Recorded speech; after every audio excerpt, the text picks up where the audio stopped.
The cards provide us a tactile means to do inner work and grow as individuals, to unveil our true selves. In particular, the 22 cards of the Major Arcana depict the grand picture. Classically, they represent the archetypal energies we all share within the great universal unconscious. Our vivid trek through the majors has been described as the hero's journey and the great work. It's an alchemical process by which we move from innocence to knowledge, from unconsciousness to consciousness. In other words, the majors present us with opportunities to move from ignorance, denial, and complacency to awareness, responsibility, and action. We might say that the journey wakes us up. Tarot for the hard work is a potent partner for this journey. It is an array of Major Arcana writings and exercises for untangling racism, both externally and internally.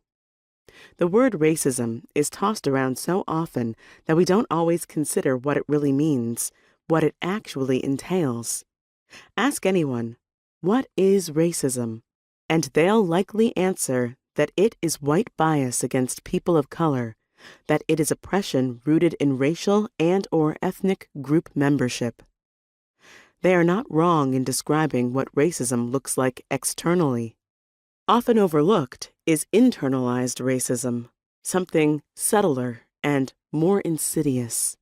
When racism is the cultural norm, Black and Indigenous people of color, BIPOC, raised in such a society, can internalize harmful racial narratives subconsciously and even consciously.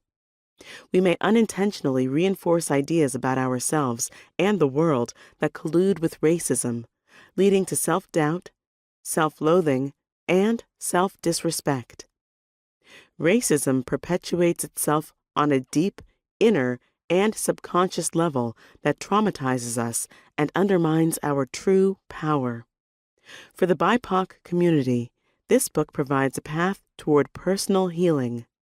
Internalized racism in white people can also be subconsciously insidious.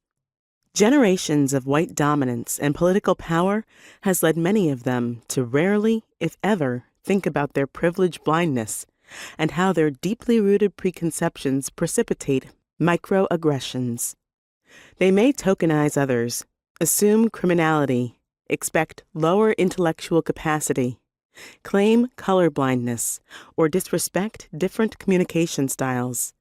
Internalized racism in white people can prompt an inner voice that says, "But I'm not racist.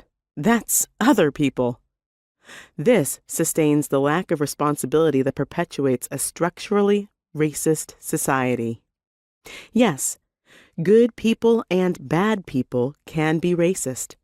For white listeners, this book provides actions to break that cycle and answers the ever-present question, what can I do?